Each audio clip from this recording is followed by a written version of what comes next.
It's been a year since my first encounter with the Ninja Crispi. When I bought my first one, it had just launched and I managed to have 240 units in a row, which both got sent back.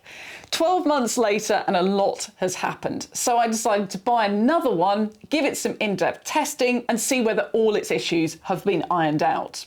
In this video, I'll show you cooking results, energy and temperature tests, and try out some of the accessories that you can now buy to go with it. But first, one really important thing that I have to mention before we start. This version of the Crispi is the UK and EU version, and it's different in several ways from the US one, including the cooking settings.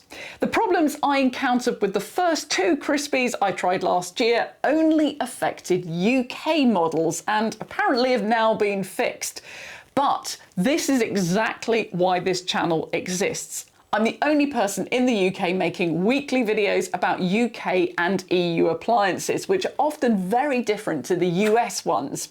So if you want to find me again easily, please make sure you hit the subscribe button. So on to the Crispi. If you're completely new to this appliance, this is what you need to know about it. It's a portable glass air fryer that comes with two different size bowls.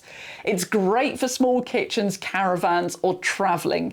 It allows you to easily see your food cooking, and one of its big selling points is its non-toxic, BPA free, and the crisper plates that come with it have a nano ceramic coating which is PFAS and PTFE free. But if you want to do away with the non-stick coatings completely, you can now also buy a food-grade stainless steel trivet from a third-party seller which fits the larger 3.8 litre bowl. I tried out the stainless steel trivet, cooking a few different dishes, and found it works really well, and it's also quite easy to wash up.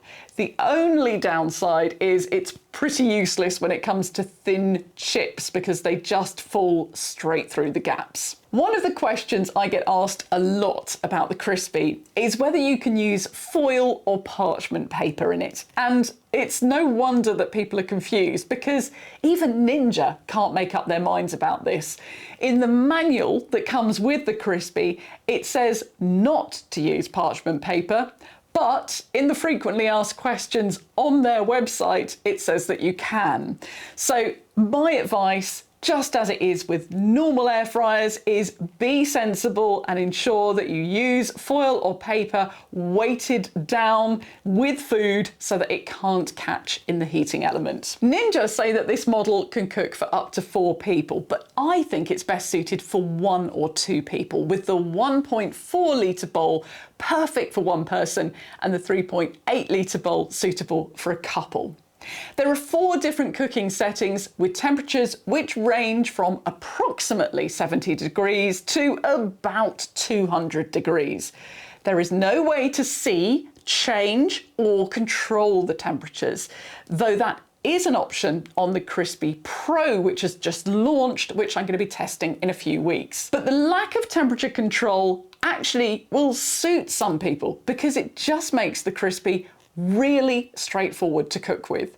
Just pick a setting and press start. You can keep an eye on what you're cooking through the glass sides and then lift the lid when you think it's ready. The cooking will pause automatically when you remove the lid. When I first used my original Crispi just after launch, I was concerned about putting the heat pod down on the worktop immediately after cooking. So this time around, I did some more in-depth testing to see which parts of the Crispi get hot.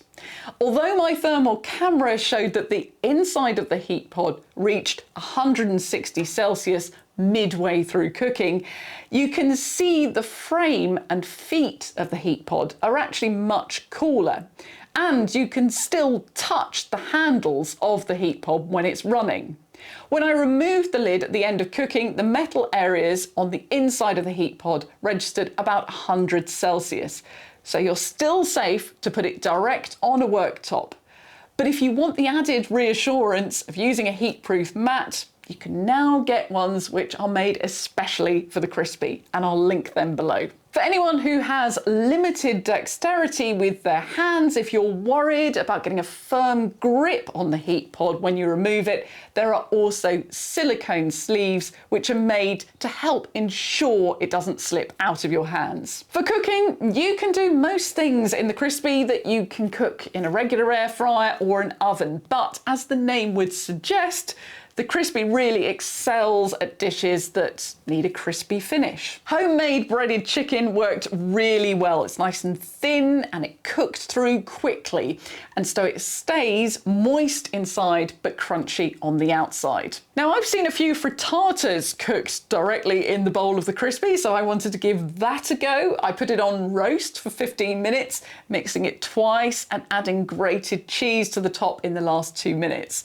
The results looked very good and it tasted good too, but as I expected, it was very crispy on the outside and I just felt that it would have been better cooked on the hob. But if the Crispi was all that you had to cook in, it absolutely would work. Green beans and asparagus cooked well as well, with a little oil added, as did sliced chorizo, and the Crispi also did a great job with frozen chips and potato snacks.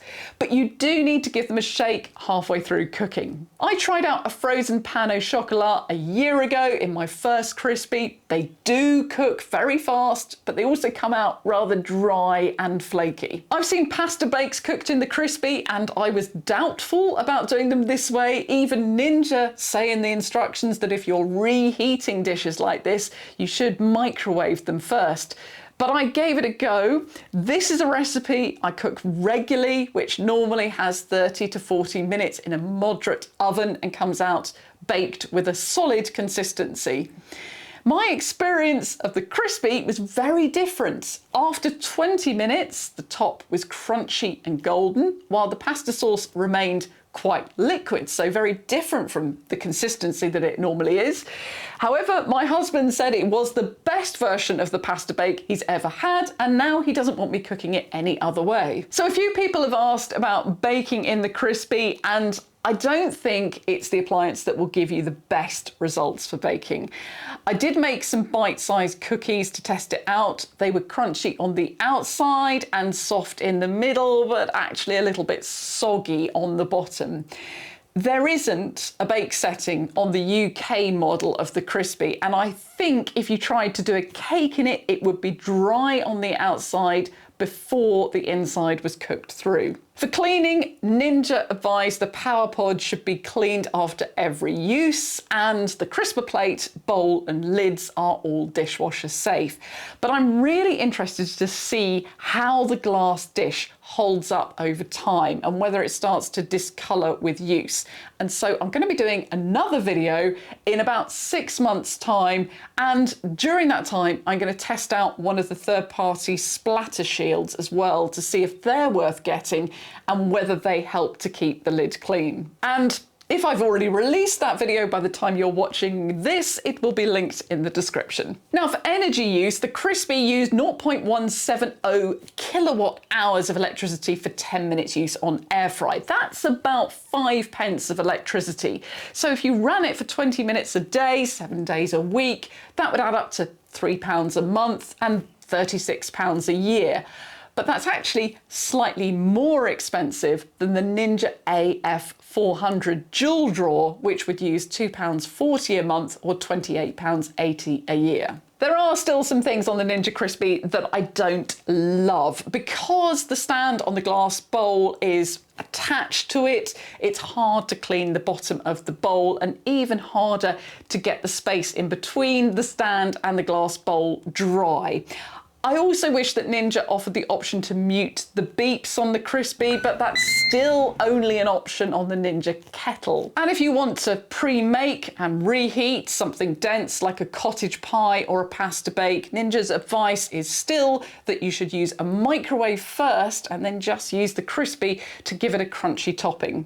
So to sum up, Here are the 5 things that you need to know about the Ninja Crispi. It has 4 different cooking settings, but no temperature controls, but this also makes it really easy to use. You can cook frozen food straight from the freezer, like fries, chicken nuggets, and fish fingers. And it's great generally for anything that you want to have a crispy finish. The heat pod is safe to put on your worktop even straight after cooking, but if you're concerned, you can buy a silicone mat for extra protection. The bowls, lids and crisper plate are dishwasher safe, and you should clean the heat pod by hand after every use. The Crispi is BPA and PFAS free, and the crisper plates have a nano ceramic coating, but you can also get a stainless steel replacement if you want to. If you're interested in the Ninja Crispi or the accessories I've mentioned, there are links to them in the description. It doesn't cost you any more if you buy through those links, but it really helps support this channel.